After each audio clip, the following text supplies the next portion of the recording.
Rasuel, Sugeng Rawa, Kwon Young, Horat, welcome guys. Selamat datang kembali di channel US HTTP. Bagaimana kabar kalian semua? Semoga dalam keadaan sehat selalu dan diberi kelancaran, rezeki yang berlimpah, dan sehat selalu. Masih bersama kami akan menjelaskan alur cerita film. Namun, sebelum masuk ke alur cerita ini, seperti biasa, siapkan makanan ringan dan minuman sehat kopi produk Waskita untuk menemani kalian dalam menonton alur cerita film ini. Deep Cover adalah film komedi aksi Inggris tahun 2025 yang dibintangi Bridget Dallas Howard, Orlando Bloom, dan Nick Mohammed sebagai aktor improvisasi yang direkrut oleh polisi untuk operasi penyamaran di dunia kriminal. Mari kita review film ini bersama, berjudul Deep Cover. Ayo kita saksikan sekarang. Check it all. Film dimulai dengan memperlihatkan seorang wanita yang berhasil mencuri sesuatu dari markas mafia Albanian. Namun saat akan kabur, aksinya terbongkar dan musuh tak berhenti melepaskan tembakan. Uniknya di luar gedung tersebut, kebetulan sekali terdapat dua orang polisi yang sedang memata-matai markas mafia. Makanya ketika terjadi konflik, mereka langsung ikut melakukan pengejaran. Lucunya sampai akhir kita tidak diperlihatkan kelanjutan dari aksi tadi. Malahan setelah aksi helikopter lewat di gedung kantor, tiba-tiba berpindah untuk memperkenalkan seorang ahli IT bernama Hughes yang sehari-hari bekerja di sebuah perusahaan pialang. Walaupun sudah kerja di tempat bagus dan digaji cukup tinggi, rasa hampa di hatinya belum juga hilang. Mungkin itu karena Hughes tidak punya kehidupan sosial sama sekali. Tak ada yang mau berteman dengannya, karena kemampuan komunikasinya yang jauh di bawah rata-rata. Stay on top of the Wi-Fi and stop trying to be part of the team. Film kembali berpindah untuk memperkenalkan seorang aktor gagal bernama Marlon yang sudah 10 tahun lebih menekuni bidangnya, namun pencapaian tertingginya hanya jadi figuran di sebuah iklan pizza. Itu semua karena setiap audisi Marlon terlalu suka berimprovisasi. Impossible, Jennifer. Impossible. On script. Hughes datang ke kelas komedi cuma buat cuci mata. Malah ketemu orang-orang yang ternyata sama-sama kagak. Kalau disuruh basa-basi, belum sempat kabur, instruktur Kat langsung nyuruh dia naik panggung buat praktek. Deg-degan campur malu, Hughes pun akhirnya tampil dan disitulah ia kenalan dengan Marlon, si peserta lain yang ternyata sama-sama kaku tapi berusaha kocak. Seiring waktu, Kat punya satu bakat luar biasa, bikin orang lain sukses. Ironisnya, dirinya sendiri tetap mandek di panggung murahan. Signed up to the rest of the class. Relax. Oh my god. Murid-muridnya sibuk masuk TV, sementara ia sibuk ngisi absensi kelas di usia 39. Teman-temannya sudah pamer foto anak di Instagram, sedangkan Kat masih pamer mic karaoke. Hidup kadang kocak sayangnya, leluconnya justru menimpa dirinya sendiri. Keesokan harinya, Hughes dikucilkan di kantor, Marlon ditendang agennya karena dianggap tak berbakat, sementara Kate hanya bisa menelan getir lagi-lagi muridnya direkrut. Main serial komedi. That you're teaching? You're a teacher. I'm fine. I'm going to be rewriting my solo show. Empty glasses. Namun malam itu, selepas kelas berakhir, sebuah kejutan datang. Seorang polisi menghampirinya. Bukan untuk menilang, melainkan menawarkan Kat sebuah pekerjaan misterius. Polisi menjelaskan bahwa mereka butuh orang-orang dengan bakat improvisasi seperti Kat untuk menyamar dalam transaksi kriminal. Petugas biasa terlalu mudah terbaca. Tawaran itu menggiurkan sekali menyamar. Kat akan digaji 200 pound sterling, sekitar 4,3 juta rupiah. Producer. The program the Met have been running for the last year. Tapi ada syarat penting, misi hanya bisa berjalan jika ia membawa 2 orang tambahan. Bingung mencari 2 orang rekannya. Operatives work in threes. Kat akhirnya menawari Marlon dan Hughes yang kebetulan masih nongkrong di bar malam itu. Marlon langsung tergiur karena butuh uang, sementara Hughes melihatnya sebagai kesempatan punya cerita seru buat pamer ke teman kantornya. Tanpa banyak pikir panjang, mereka bertiga pun sepakat membentuk tim penyamar dadakan awal dari kerjasama yang sama konyolnya dengan berbahayanya. Too much? Fine. I can take notes. Si pertama terdengar sepele, membeli satu selop rokok palsu di toko seberang. Katanya, penyamaran mereka memang difokuskan untuk membongkar jaringan pemalsuan barang, termasuk rokok. Namun sebelum melangkah, Detektif Bill menegaskan aturan utama KT harus menelponnya dengan ponsel khusus begitu masuk. Dengan begitu, setiap kata dan gerak-gerik mereka bisa dipantau langsung oleh sang detektif. Point, wing, nest. Go on, fuck off. Misi itu seharusnya simpel, tapi langsung runyam. Marlon terlalu larut dalam perannya, sampai-sampai terlihat mencurigakan. Sementara Hughes yang kikuk malah gemetaran seperti orang baru belajar bohong. Mau tak mau mereka berdua masuk lebih dulu untuk mengamati situasi toko. Kat yang mencoba tetap tenang, akhirnya menyusul tak lama kemudian dengan perasaan was-was bahwa misi kecil ini bisa jadi bencana besar. Freezing outside. What can I get you? Awalnya semua berjalan mulus. Mereka pura-pura jadi pelanggan asing satu sama lain. Namun saat transaksi hendak dilakukan, penjual menatap tajam curiga karena Marlon, Hughes, dan Kat terlihat saling kenal. What's going on, eh? You guys all together? Affordable. Situasi makin tegang. Dalam sekejap, penyamaran mereka nyaris terbongkar. Tak ada pilihan lain, ketiganya terpaksa berimprovisasi, memutar otak di tempat demi menyelamatkan misi pertama mereka. Rokok palsu sudah di depan mata, tapi Hughes dan Marlon malah kebablasan improvisasi, bukannya beli sesuai misi. Mereka sok akrab dan minta barang yang lebih menarik. Penjual sempat ragu, tapi justru membuka tawaran mengejutkan, narkoba.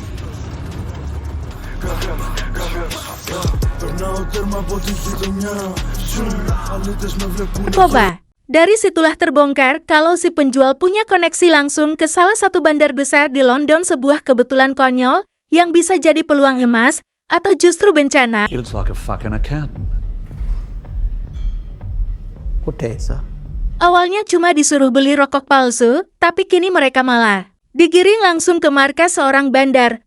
Hughes pucat, Marlon tetap sok percaya diri, sementara Kat cuma bisa menahan napas.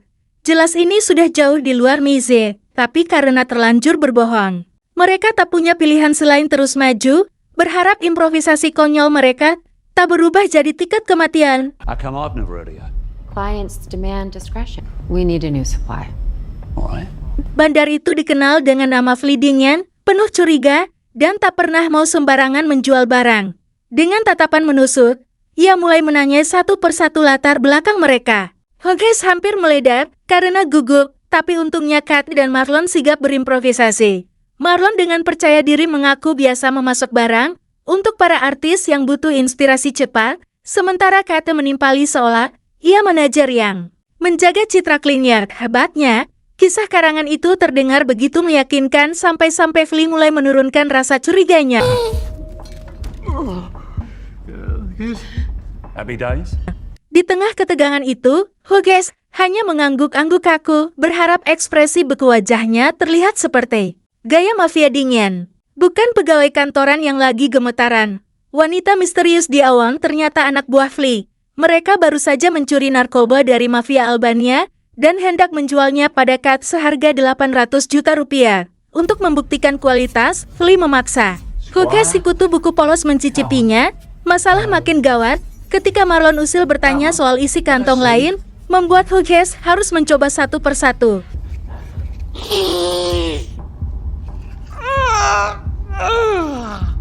Baru saja Hughes hampir tumbang, pintu gudang digedor keras mafia Albania datang menuntut balas. Hampir pecah baku tembak karena ulah Flea mencuri dari mafia Albania. Namun Kat dengan cepat berimprovisasi, ia mengaku bahwa narkoba itu bukan milik Flea, melainkan miliknya. Ia lalu menantang semua pihak untuk menawar, mumpung stok di kota sedang langka, siapapun yang berani bayar tertinggi berhak memilikinya. You? They're buying from us. Let them go. You're embarrassing yourself. Akhirnya, Kate berhasil menjual narkoba itu dengan harga 2 kali lipat dari aslinya. Aksinya bukan hanya menyelamatkan diri mereka, tapi juga nyawa Flea. Sebelum berpisah, sang bandar bahkan menawarinya kerjasama sesuatu yang jelas tak pernah Kat bayangkan sebelumnya.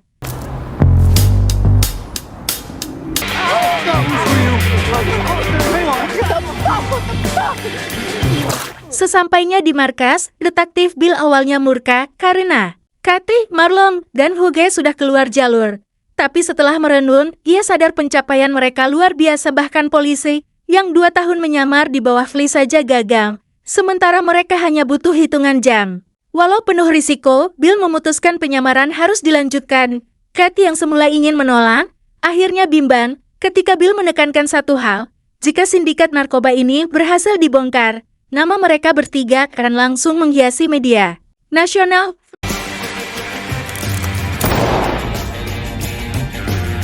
Flea dikenal sebagai salah satu bandar narkoba terbesar di London. Karena itu, misi baru Kathy, Marlon, dan Hughes adalah mencari tahu kapan dan dari mana barang haram itu akan diselundupkan. Demi menjaga kerahasiaan, hanya detektif Bill yang tahu identitas asli mereka bertiga. Sebelum berpisah, Bill kembali mengingatkan Kathy setiap kali hendak masuk ke markas musuh, ia wajib menelepon lebih dulu. Dengan begitu, semua percakapan bisa disadap sekaligus menjadi bukti jika sesuatu yang buruk terjadi.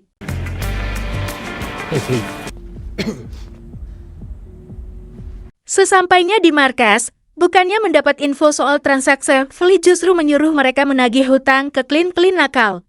Kathy dan Marlon mencoba tetap tenang sambil meladeni obrolan santai Flea, tapi suasana berubah kocak sekaligus berbahaya.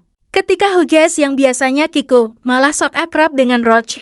Tangan kanan Flea, Roach memang tampak anggun, tapi semua orang tahu reputasinya dingin, cepat dan mematikan, setara dengan seorang hitman.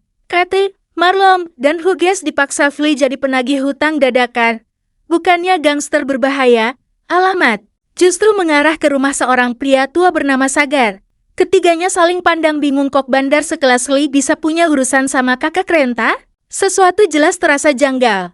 Marlon maju dengan gaya preman kelas kakap, galak, penuh wibawa. Hughes, yang tak mau kalah akhirnya coba ikut-ikutan, tapi alih-alih terlihat garang. Ekspresinya malah mirip anak magang salah masuk rapat. Where's the fucking cash? Like, I'm good friends. Oh, so we're doing this the hard way?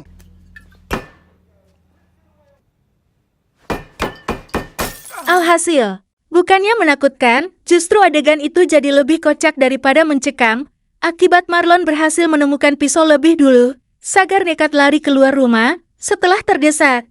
Tapi sialnya tepat di depan jalan sebuah mobil melintas kencang dan menabraknya hingga terpental. Marlon dan Hughes langsung panik, sementara Kat cuma bisa membeku, sadar kalau misi nagih hutang mereka baru saja berubah jadi kekacauan besar.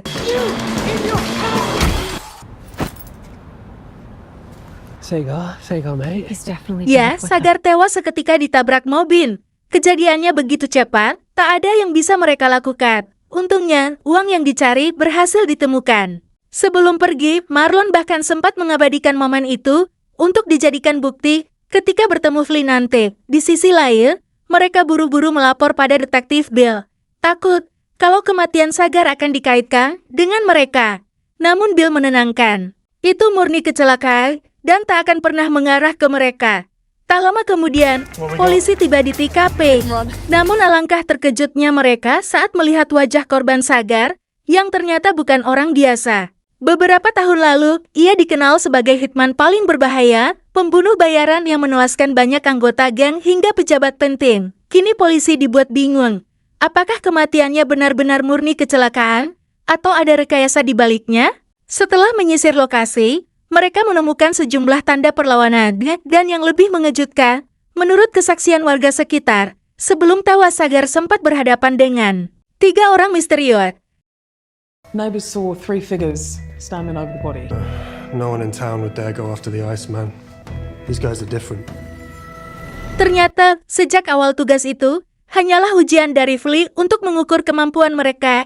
Ia sama sekali tak menyangka Kathy, Marlon, dan Hughes justru berhasil menyingkirkan seorang hitman legendaris. Sebagai hadiah, setengah dari uang hasil tagihan boleh mereka simpan. Dan malam itu, bertepatan dengan ulang tahun Flea, ketiganya pun diundang ke pesta mewah sang bandar, sebuah perayaan yang sekaligus menandai awal kedekatan mereka dengan dunia gelap London. Sebelum masuk ke bar, Kathy sudah mengingatkan Marlon dan Hughes untuk tetap waspada, jangan mabuk, apalagi teler, karena sedikit saja lengah, penyamaran mereka bisa hancur. Namun, siapa sangka justru Kat sendiri yang akhirnya melanggar aturan itu beberapa gelas. Kemudian,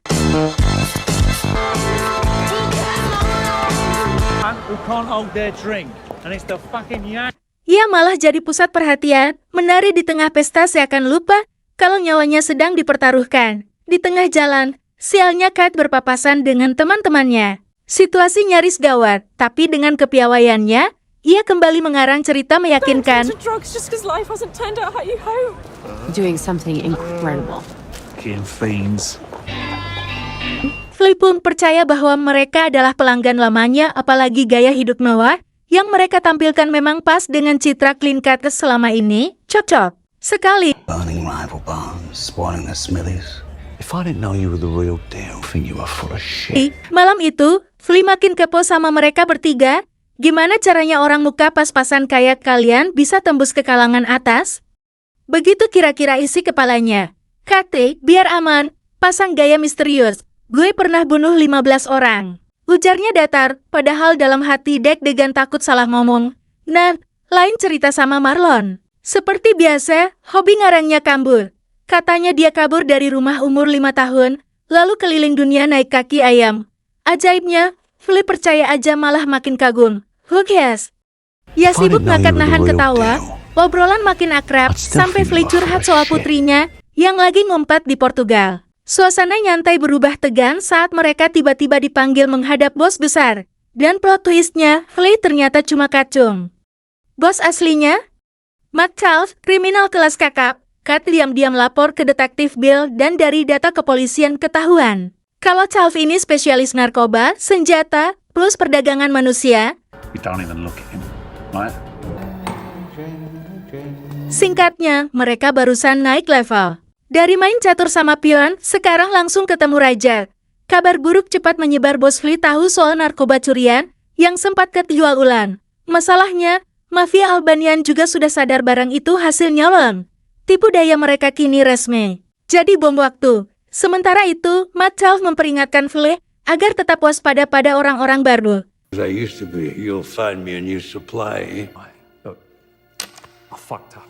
Meski mereka sukses menyingkirkan Sagar, bukan berarti bisa langsung dipercaya. Oh, you never seen a rat before?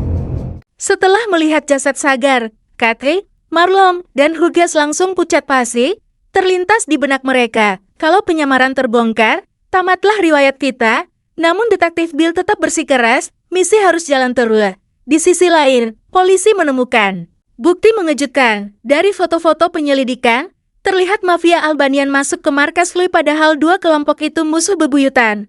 Yang lebih bikin merinding, di foto terakhir jelas terlihat sosok Kate, Marlon, dan Hugas. Bagi polisi, ini bukan kebetulan. Mereka mulai menduga 3 orang misterius ini bukan sekadar orang baru, melainkan penguasa bayangan yang diam-diam mampu menyatukan 2 sindikat paling berbahaya di kota. They're pulling the strings.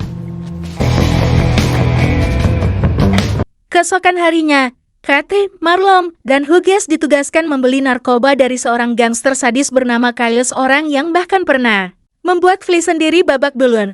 Flea yakin mereka bisa, karena reputasi mereka sudah terlanjur dianggap jagoan. Namun sesampainya di lokasi, Kailes malah bilang stok barang habis. Marlon, seperti biasa, langsung nyibul dengan gaya sok jago demi bikin lawannya tunduk. Sayangnya, kali ini bualannya mental total. Kailes jelas bukan tipe yang bisa ditakuti dengan omong kosong. Situasi makin panas, sampai akhirnya Kailes mengeluarkan granat dari balik jaketnya. Tapi pada akhirnya, bukannya bikin gentar, granat itu justru gagal meledak. Okay, run. Situasi kali ini mereka benar-benar sial. Alih-alih kabur, mereka malah nyasar berkali-kali. Tiap pintu yang dibuka selalu kembali ke ruangan Kailes. Ketegangan memuncak ketika Kailes mengangkat senjata, siap menghabisi mereka. Tapi justru di saat itu, Yukurlar, detektif Bill muncul tepat di saat genting. You lost. We're done, yeah? Berkat kedatangannya, para gangster panik dan berhamburan keluar, meninggalkan lokasi kosong. Namun, kegembiraan itu tak bertahan lama. Bill menyadari bahwa narkoba di TKP lenyap dan uang yang dititipkan Flip pun dianggap kurang. Kate mulai curiga bagaimana bisa detektif itu muncul tanpa kabar? Lucunya, dia datang sendirian, menimbulkan pertanyaan lebih banyak daripada jawaban. Lebih parah lagi, ia mengancam akan mengaitkan kematian Sagar. How? Fucking cops. Let's get him out of here. Di tengah tekanan, jasad detektif Bill dibawa ke markas. Dan Rose segera melaporkan bahwa sejak awal dia sudah curiga polisi memperalat mereka. Pertanyaan besar muncul, siapa yang membocorkan transaksi itu ke pihak berwajib? Ketegangan memuncak saat sebuah ponsel ditemukan di kantong Bill ponsel, yang biasa ia gunakan untuk menghubungi informannya. Semua mata kini tertuju pada misteri di balik layar itu, menambah ketegangan di markas. Kat dengan cepat melepas baterai ponsel sebelum pemeriksaan dimulai, mengamankan bukti penting. Namun, masalah kini kian pelik. Mereka bertiga diperintahkan menyingkirkan jasad detektif Bill dengan cara dimutilasi. Bayangkan, kematian Sagar akibat kecelakaan saja sudah cukup untuk membuat mereka terjerat hukum dan sekarang menghadapi tuntutan menyembunyikan jasad seorang detektif. Penolakan berarti penyamaran mereka akan terbongkar dan nyawa mereka sendiri menjadi taruhannya. Ketegangan pun memuncak, membayangi setiap langkah mereka.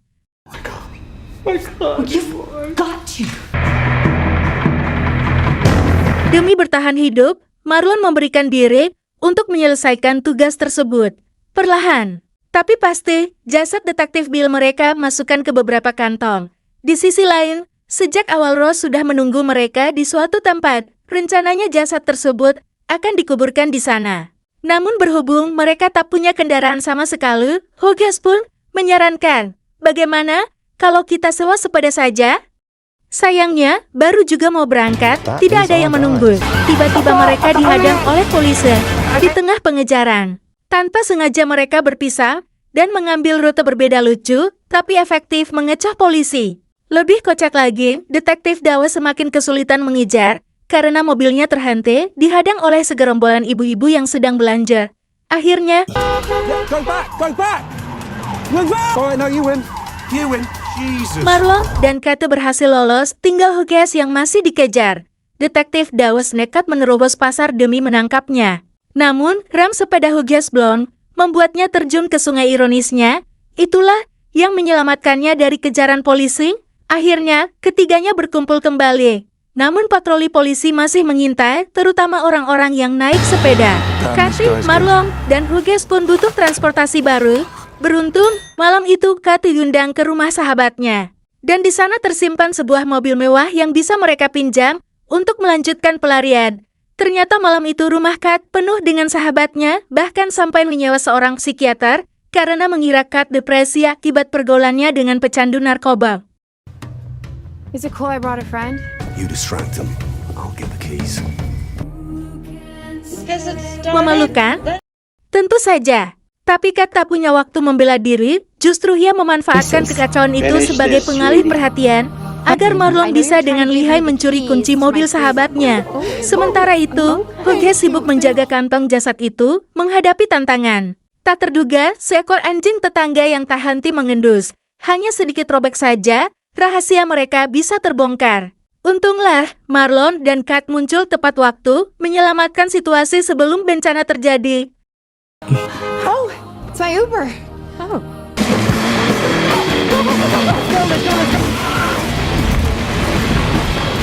Dalam kepanikan pelarian tadi, Hughes terpaksa berbaring di antara jasad Kapten Bill sepanjang perjalanan. Setibanya di lokasi, pemakaman pun dimulai. Demi menutupi jejak, Rose diam-diam membakar mobil curian mereka, meski sebenarnya Kate masih berniat mengembalikannya. I'll drive you home.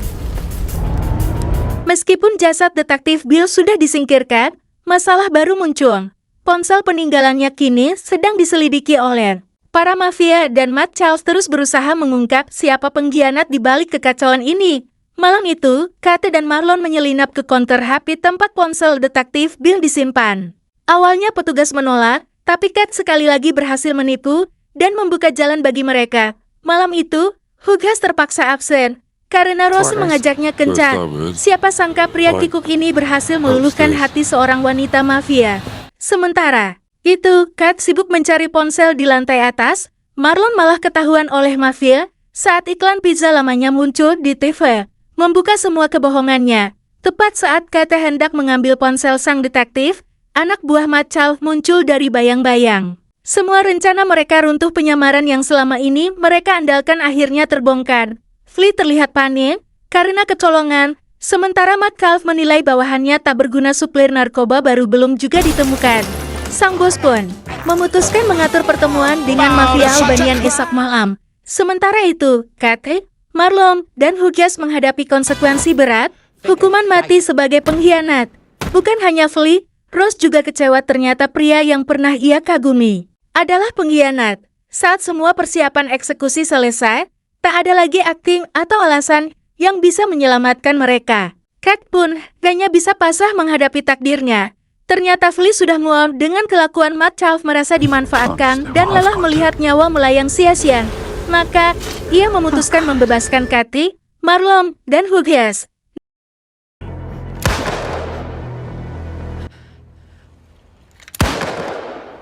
I might be a crook, but I'm no villain. Namun, untuk menjaga keselamatan semua pihak, mereka harus segera kabur ke luar negeri dan merahasiakan kejadian itu. Now you get gone. No, I'm gone. Now! Singkat cerita, mereka tiba di stasiun kereta, wajah lelah, mata waspada. Di tengah hiruk pikuk peron, mereka membisikkan nama-nama negara, mencari satu tempat di dunia yang cukup jauh untuk bersembunyi dan cukup sunyi untuk dilupakan. Namun belum sempat menarik napas lega, ketiganya tiba-tiba dikepung polisi. Detektif Dawa sempat diliputi rasa bangga. Dia yakin telah menangkap penjahat kelas kakap. Tapi setelah interogasi panjang dan fakta-fakta terungkap, semuanya ternyata hanya kesalahpahaman. Memang, Kathy, Marlon, dan Hugh bukan orang suci. Mereka pernah mencuri mobil dan melanggar hukum. Tapi itu belum seberapa. Sayangnya, Dawa sudah kadung melapor ke Kapolri soal prestasinya. Mau tak mau, ia membuat keputusan nekat. Ketiganya ditawari kesempatan kedua menyamar kembali demi menangkap sang bos mafia. Masalahnya, identitas mereka sudah terbongkar. Jadi, bagaimana caranya menyamar jika semua orang sudah tahu wajah mereka? Back in with Fly's crew and go to the exchange tonight, confirming his deal with the Albanians, and maybe We can still get the deal on tape. Jadi begini, sejak awal Flea sebenarnya mengira Kate, Marlon, dan Hugh adalah polisi yang sedang menyamar, dan justru kesalahpahaman. Itulah yang kini mereka coba manfaatkan untuk membuat Flea berbalik arah dan mengkhianati bosnya. Kebetulan, malam ini akan ada transaksi besar-besaran. Waktu yang pas, mereka beri tawaran. Jika Flea ingin namanya bersih dari daftar hitam, maka ini satu-satunya kesempatan. Ia harus bekerja sama. It's a rat for the rats, eh? Sebelum transaksi dimulai, polisi diam-diam telah memasang kamera pengintai di seluruh area. Malam itu, tugas Flea sederhana, tapi berisiko, memancing sang bos agar menyebutkan secara terang-terangan nilai transaksi mereka, sebuah kalimat saja. Ternyata sejak awal, para mafia Albania sudah mengincar nyawanya balas dendam atas pengkhianatan sebelumnya. Mereka ingin merekam kematiannya, menjadikannya bukti kuat di pengadilan. Namun, sebelum peluru pertama sempat dilepaskan, Kate dan rekan-rekannya muncul kembali dengan cara yang tak terduga, bermodalkan senjata mainan. Fucking move! Why have they got these guns? They're fake guns! I beg you! Cheeky fuckers got Mereka berani menyelamatkan Flea. Meski kalah jumlah, ancaman sniper siap menembak bikin para mafia panik, padahal gedung itu kosong. Flea jadi saksi kunci kasus besar. Mau selamat? Lepaskan dia, atau siap-siap jadi target berikutnya. Di sisi lain, polisi masih diam menunggu Matt Chalf menyebut angka transaksi malam itu. Kat tahu itu kendala terbesar. Di saat terakhir, ia mencoba memancing para mafia agar bicara. Bullshit, McLaren! Car, all in here. I'm aware he just said snipers. Have we got snipers out? No, we've not got snipers. Sayangnya, pertanyaannya justru membongkar penyamarannya. Untungnya, Marlon sudah siap dengan rencana cadangan yang tak kalah licik. Tiba-tiba setelah Matt Chalf menyebutkan nominal transaksi, polisi akhirnya bergerak dan mengepung tempat itu tanpa ragu.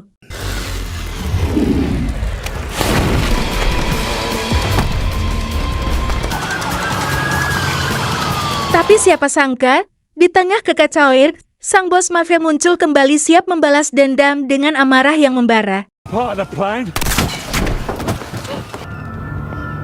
Ah, Fly. I always hear you. Carlos benar-benar setia pada bosnya dan berkat keberaniannya, mereka berhasil selamat. Sebelum berpisah, ia sempat mencuri segenggam uang dari koper peninggalan Matt Chalf modal terakhir untuk melarikan diri. Sejauh ini, Flea masih percaya Kat adalah polisi sampai dia mendengar suara pistol mainan Marlon. Tak disangka, penyelamatnya ternyata komedian, aktor, dan ahli IT. Dengan rasa terima kasih, Flea pun menghadiahkan mereka beberapa gepok uang hadiah tak terduga dari penyelamatan nyawa yang nyaris konyol. Singkat cerita, demi keselamatan, Flea segera diterbangkan ke Portugal untuk bertemu putrinya. Sementara itu, Detektif Dawes tak henti mengucap terima kasih berkat kerja keras Kathy, Marlon, dan Hugo. Ia dan rekannya berhasil meraih promosi yang selama ini diimpikan. Insiden kemarin benar-benar mengubah hidup mereka. Marlon semakin lihai berakting hingga mendapat peran impiannya. Hughes yang dulu canggung, kini percaya diri dan punya toko wine sendiri. Sedangkan Kat masih mengajar komedi, tapi berkat jasanya, kelasnya kini penuh dengan murid baru yang antusias, dan film pun tamat. Terima kasih, sampai bertemu review film selanjutnya. Jangan lupa like, komen, dan subscribe. Sampai jumpa. Adios amigos. We did actually kiss.